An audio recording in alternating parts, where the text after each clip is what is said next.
Man, those ARs do look nifty. Maybe I should buy one.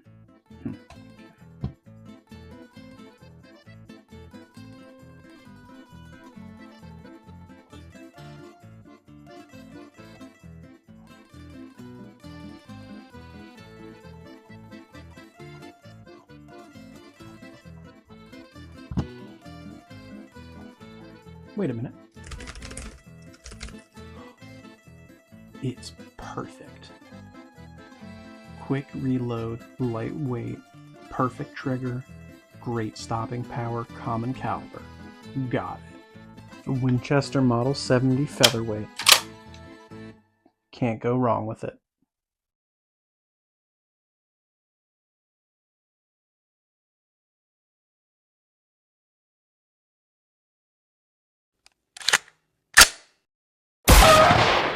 Have you been overthinking how to build your first AR-15? Well, today on Half Cocked Hillbilly, we're going to kind of dive into this and hopefully we can simplify it a little bit for you. Now, to those of you who haven't built an AR-15 rifle or might think, why would anyone need this?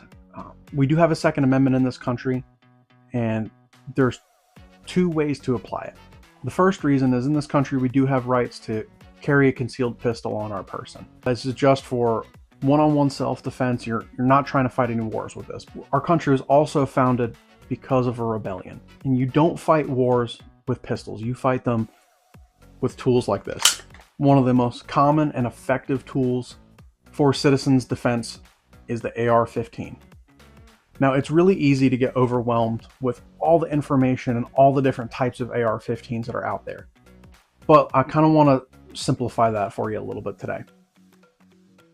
I am going to be doing a more budget-focused video. If you want something a little more high dollar, I definitely do that one day, but I am just a simple blue-collar man at heart, and I don't have a huge amount of money to devote towards my gun collection. It did take me a few years to actually finalize this build, so even though it is budget, I still have about $1,200 into it. Now, before you click away, I did not start with a $1,200 build. It was literally a PSA Freedom kit with some basic parts. It maybe cost $500 at the most. But like I said, over the years, I've just added some upgrades to it to really suit it to me. A quick review here. A lot of people consider PSA Freedoms as bottom of the barrel, but this rifle has been awesome for me.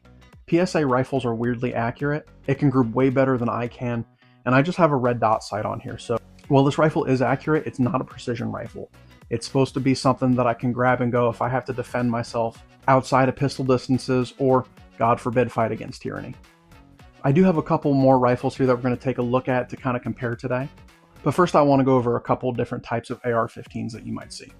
All of my guns have been checked to make sure they're unloaded. Before you handle any firearm, make sure you follow the 4 rules of gun safety. If you're not gearing up to go out, or you're not at the firing line, make sure your firearms are unloaded. Arguably, one of the most important decisions you're going to have to make is what caliber you'll want. There's a ton of calibers out there, but the 3 main ones that I've seen is going to be 5.56 or 223, 300 blackout, and 9mm. The AR platform was designed around the 223 and 5.56, so that's the one I would stick with if it's your first time. 300 blackout is a wonderful cartridge, but it is pretty niche. And 9mm, well, it can be fun and cheap to shoot, recoils just as much as the 223 and is significantly less capable. The next thing you're going to want to decide is the barrel length. The most common barrel lengths that you're going to find is a 10.3 inch, 11.5, 12.5, 13.7, 14.5, 16, 18, and 20 inch barrel lengths. They do go longer or shorter, but those are the most common ones you're going to find. If it's your first rifle, I would stick with 16 inches. That's going to be the most flexible barrel length. It's still pretty maneuverable, and it also gives your rounds a good amount of velocity. If you want to go shorter, you can. There's 3 issues you're going to run into. Before we continue, I don't actually spell out the downsides to a short-barreled AR, so I'm going to do this real quick. Number 1 is AR pistols have more constrictive legalities, so you can't just attach whatever you want to your pistol. 2 is 5.56 and 223 is velocity dependent. So if you have a shorter barrel, you're going to have less range and less muzzle velocity. Number 3 is shorter barrels have harsher recoil, more parts wear, and way more muzzle blast. First is, under the current US gun law, Any rifle that has a barrel under 16 inches would be classified as a short-barreled rifle. There are some nuances to this, but when you boil it down to this, if your rifle's got less than a 16-inch barrel, you got to pay $200 tax stamps and file paperwork with the federal government. There are a couple ways around this. In the past decade or so, AR pistols have been incredibly popular. With the invention of the pistol brace, these AR-15s have become incredibly useful. This is another Palmetto State Armory build. This is my PSA nitride 300 blackout with an 8.5-inch barrel. As you can see here, I don't have a stock, I have a pistol brace. So I can occasionally shoulder this, and I live in Virginia where the hunting laws are a little bit weird. I can hunt from the ground with a pistol, which is primarily why I bought this. When I do take this out into the woods, I do make sure I remove the flashlight to avoid any legal gray areas. But it works perfectly well. Like I said, the 300 blackout's an excellent cartridge, but it is very niche, and it is more expensive to shoot. So just to avoid the headache of the multiple legalities and strange ballistics of different cartridges, I would stick with the 5.56. If you want a longer barrel, that's definitely not a bad thing. The original AR-15s had a 20-inch barrel length. Once you have a 20-inch barrel length, you're going to send range ammo out at about 3,000 feet per second. Swiss cheese's body armor. Arguably, the best barrel length to have when it comes to stopping power is going to be that 20-inch barrel length. 18 inches is also really nice. After about 16 inches, you're going to lose some mobility. Now, the next option to consider is what type of handguard you want. There are a few different variations. The first type of handguard is your two-piece. This is the original type. You have your triangle front sight, and you have this clamshell handguard here, which the original type of handguard is called a clamshell. It's a two-piece and it hooks into the receiver here and the barrel here. While I have not had any accuracy issues with this, reportedly you can shift your zero depending on the pressure that you put on the handguard. This type of gas block and handguard setup is more lightweight. Any attachments that you have attached to your clamshell handguard is not going to be as steady as a free float handguard. This is another AR-15 build we have. This is actually my wife's build. She really likes scoped rifles, and she's got a lot shorter arms than I do, so we don't really have anything long or crazy up front. This is also a 16-inch barrel, and as you'll notice, the handguard's a little bit different. So this handguard attaches to the receiver up here. And that way, if you put pressure on the handguard, it also doesn't put pressure on the barrel. This rifle is incredibly accurate for what it is. I've shot groups right about at 1 inch, and I don't have any upgrades in the trigger or anything. It shoots great. I've also had zero reliability issues with this. This free float handguard goes over a low profile gas block here. So far, we've decided we want to stick with a 223-5.56 caliber. We've also decided we want to run a 16-inch barrel to make sure the system runs optimally and we don't have any legal loopholes that we need to jump through. Next, you're going to have to decide your gas length. Now, it's really easy to get lost in the weeds on this. So I'm going to try to make this as simple as possible. The longer your barrel, the longer gas system that you can put in it. The longer your gas system, the smoother your rifle is going to shoot. On a short barrel like this, you have a pistol length gas system. Because we're limited on barrel length, you don't really have a whole lot of wiggle room as to how long your gas system can be. The 300 blackout cartridge is also a little bit different because it's launching a big heavy bullet with not a ton of powder. Even on uppers that have a longer barrel, you're still going to see a pistol length gas system. The next rifle we have is going to be a carbine length gas system. Now this carbine length gas system is starting to become outdated for 16-inch uppers. This is the military standard, and the carbine length gas system is actually made for a 14.5-inch barrel instead of a 16-inch barrel. The carbine length gas system is incredibly reliable. Even with crummy ammo, that shorter carbine length gas system is going to cycle that with ease. The next gas system length is going to be mid-length, which is my personal favorite for a 16-inch rifle. It's going to soften the sharpness of a carbine length gas system, which means less wear and tear on your parts, and it's going to be easier for you to have follow-up shots.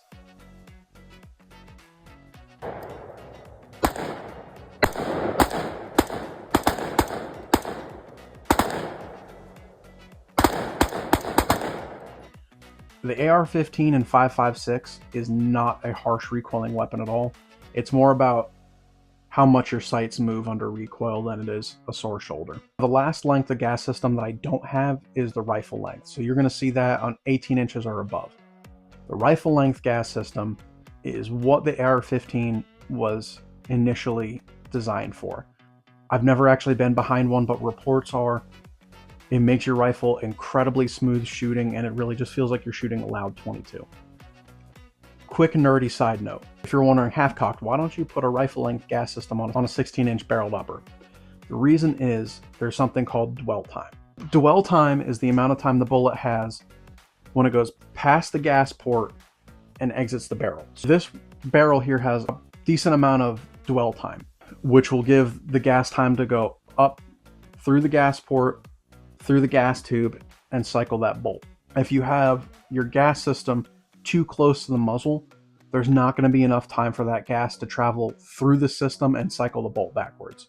Now let's review some of the most important accessories that you can put on your rifle. The first is you're going to need a magazine. As far as magazines go, if you're in a restricted state, you're going to be stuck with these 10-round magazines.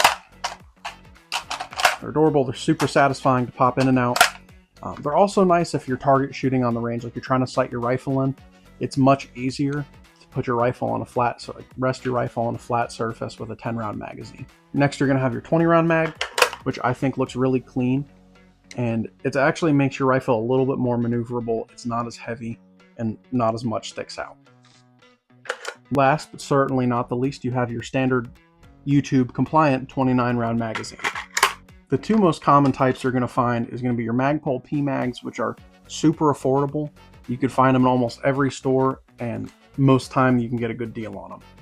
These are issued by the military, and they're widely used by law enforcement as well as most civilian shooters. They're incredibly durable. I've had zero problems with mine. I've dropped them. Nothing's happened. If you don't like the look of a polymer magazine, you can also find aluminum or steel USGI mags. They're a little bit louder than your P-Mags, but are also a little slimmer and a little bit shorter. Palmetto State Armory used to make D&H magazines, which HK actually took and put their logo on it. So if it works well enough for HK, it's going to work well enough for you. You just have to decide what kind of magazine you like. These aren't the only two magazines out there. Magpul are just the most popular. You can find other magazines such as Lancer or MFT, but the most tried and true at this point are going to be Magpul P-Mags. If you do decide to go with the 300 blackout, they can work well with 5.56 magazines, they just don't feed as smoothly. Magpul actually makes 300 blackout magazines, but the geometry towards the feed lips up here is just a little bit different. But in a pinch, if you really are just dying to get a 300 blackout, which I think you should, I think 300 blackout's a great 100 yards and under cartridge, you don't have to buy any new magazines. 300 blackout can be chambered in 5.56. If you do that, you'll have to buy a new rifle. So make sure you either keep your magazines and ammo separate or mark your 300 blackout magazines, which Magpul does dimple right here. If you take a paint pen, marker, or whatever, you can mark these to show not to put these in your 5.56. The next most important thing is optics. If you can't aim, you're not going to hit anything. Originally, I just had this Magpul Gen 2 M-Bus sight with my A2 front sight. That worked really well. These sights are plastic, so they're not going to be the most durable. After I used these iron sights for a couple years, I upgraded to a Sig Romeo 5. At the time, you could find these on sale for about $100. They have gone up a little bit. I've seen them almost $200 now. I also decided I wanted to upgrade with a kill flash here. There was a company manufacturing these kill flashes, and they got a cease and desist letter from the government. So if the government doesn't want you to have them, I'm interested. I got mine from Hammy 3D Prints. He has an awesome shop, awesome prices, and he sends you a starburst when you order something. So the way to my heart is through food, and Mr. Hammy knows the way. If you don't like irons and you don't like red dot sights, there's a couple other options that you have. The next type you're going to see is a low-powered variable optic, or LVPO. This is a no-name LVPO. I got it at a gun show for probably too much money. It goes from 1 to 4 power, so theoretically you red dot type usability, but you can also get a little more information on target. For whatever reason, this scope is kind of like Supreme Chinesium. It's held 0, and I've been moving around for the past few years. I've never had to re-sight it in, and it works really well. There are a huge amount of companies out there that are producing budget type optics like Primary Arms and Vortex. You can find a really good scope for about $300 if you want this LVPO. If I had to make a choice on an LVPO, I'd probably go 1 to 6. You'll find a lot of literature on the internet, whether that's the right choice or not. That's just my personal preference. Another really great type of optic out there for a close to medium range gun is a prism scope. The most well-known prism is the Trijicon ACOG. But right here I have the Primary Arms micro prism. It's a 3x scope, and it's specifically dialed in for 300 blackout. My scope has an ACSS reticle in it, so it's range, so if I have to take a shot out past 50 yards with subs, I can range it, or past 100 yards with supers. I can also take an educated shot. These sights are pretty much bomb-proof. The mounts from Primary Arms don't have the best reputation, but mine's done great. I actually hunt with this, and out of all my ARs, this is actually the one I use the most. If I got to do something outside at night, which I do have large predators here and crackheads, it's nice to have something capable of delivering a good payload, but is also compact and just doesn't get in the way. This reticle from Primary Arms is also backlit, so if you are in a more low light situation, or if you just want that extra little bit of clarity in the daytime, you can turn that on. It does have shake awake, so if you leave your dot on and you forget about it, it's just going to turn off on its own. Then when you start moving the gun, like you grab it out of the corner, it's going to turn on automatically. All right, the last two I'm just going to cover real quick. Most professionals say the 3 things you're going to want on your gun is an optic, a light, and a sling. For both my go-to ARs, I have the Blue Force Gear Vickers Combat Application Sling. It's their padded model. I love it. I know there's a lot of great hardware out there, but I love these slings. They're super easy to put on. So they have a quick adjust feature, so you can tighten it when it needs to be stowed, and when it's time to use the rifle, you can just pull it and deploy. Still working on my lights, but right now I have my Streamlight TLR-1S at the front. This is not a long range gun. It's supposed to be 100 yards and in. This throws a plenty good beam, and I do have Streamlight rechargeable batteries in here too, so that's not going to really break the bank too much for me. On my other rifle, I also have a Vickers Combat Application Sling. This one's in Tropical Multicam. I got it at Primary Arms. I had a smoking deal last summer. Up front, I have the Streamlight ProTac HLX. This thing is awesome. It costs about 120 bucks, and it throws 1,000 lumens. It also comes with a rechargeable battery. I've also mounted my our lens cover, also from Hemi 3D Prints. Once again, great prices. Sends you a starburst when you order something, and sits on there pretty well. So if I'm moving around and I don't want to give away my position, I can cover the light with this. When I'm ready to deploy it, I just flip the light cover in and I can go to work. Now some other like little stuff to think of is your furniture. I run Magpul furniture. There's other companies like MFT, B5, Hera Arms. There's a huge list. Whether or not you think they're good, that's totally up to you, but Magpul is very well renowned. On this rifle, I run the K2 XL. For reference, on this AR pistol, I'm running their standard K2. I actually prefer this grip a little bit more, but I'm not complaining. I like both of them. It's just whatever works for you in the moment.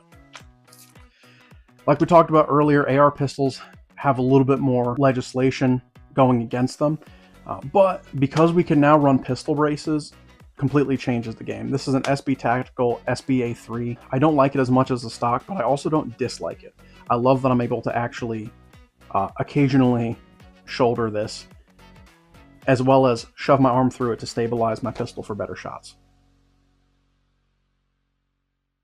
There's a few different ways to attach accessories to your forend. There are a handful of ways to do it. However, currently there's just a couple popular ways.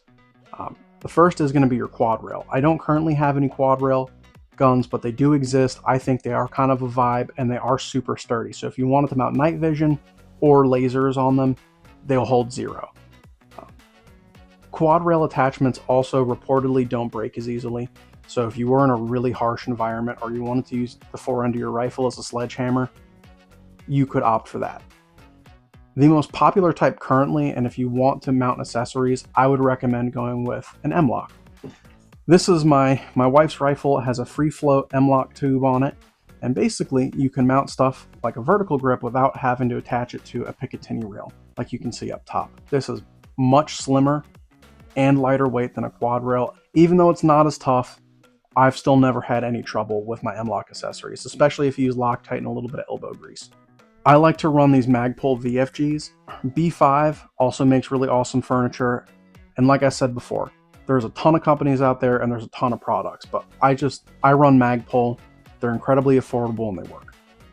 The main reason I recommend sticking with a 16-inch barrel is because if you go shorter than a 16-inch barrel, you have to be careful with what you attach to your forend.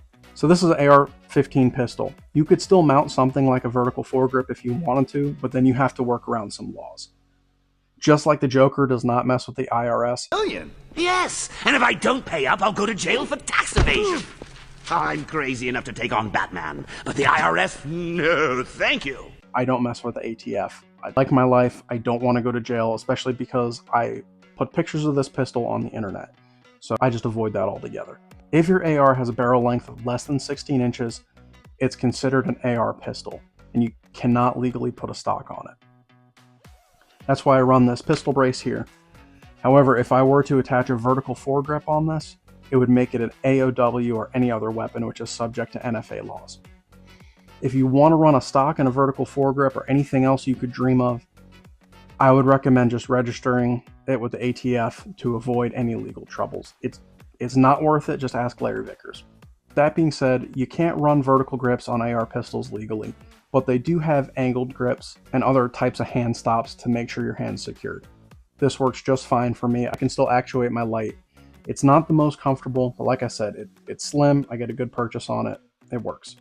Now before we close out our build, I want to talk about a couple other things that don't matter as much. One of my favorite upgrades to ARs is the trigger. The LaRue MBT2S can be found on sale for around $80, and it is hands down one of the best triggers I have felt from out of the factory. It's a two-stage trigger, which means that you're going to have some take up here. I don't know if you can see it, but there's a little bit of take up. And you hit a wall, and you pull, click. It is such a clean trigger, and the reset is super clean. The next nice trigger I have is a CMC single stage troll, a 4-pound trigger. Instead of having take up and then a wall, you just have a wall on the trigger.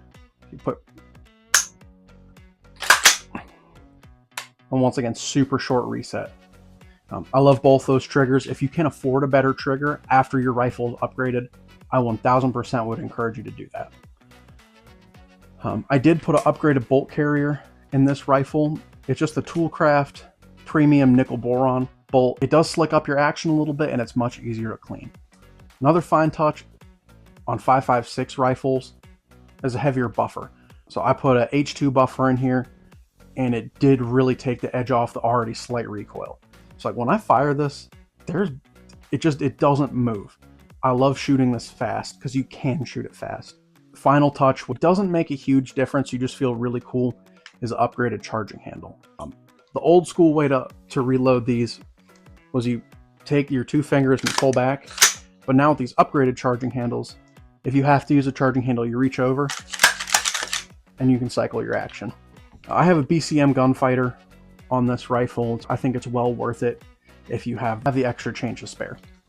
I run a standard charging handle on my 300 Blackout pistol. Eventually I'll upgrade it, like when I eventually get a suppressor for it, but you can still operate it just fine. You're not really using the charging handle that much in an AR-15. Most of your operation comes from your magazine release, your bolt release, and your fire selector. This is really only if you're running it from a dry gun or you have a malfunction, which with how dialed in AR platforms are, you should not have any malfunctions. Last upgrade I'm going to cover here is muzzle devices. Unless you have extra coin, I don't see any need to change your 8.2 birdcage flash hider. It does a fantastic job for what it is. If you want to drop $100 on an upgraded flash hider, you can, but it is literally marginally better than the A2. The only time I would do that is if you're trying to run a suppressor and you want a muzzle device that can host that suppressor. If you did decide to go with a muzzle brake because you're a competition shooter, or you like to be obnoxious, or you really want to cut down on that recoil, you can.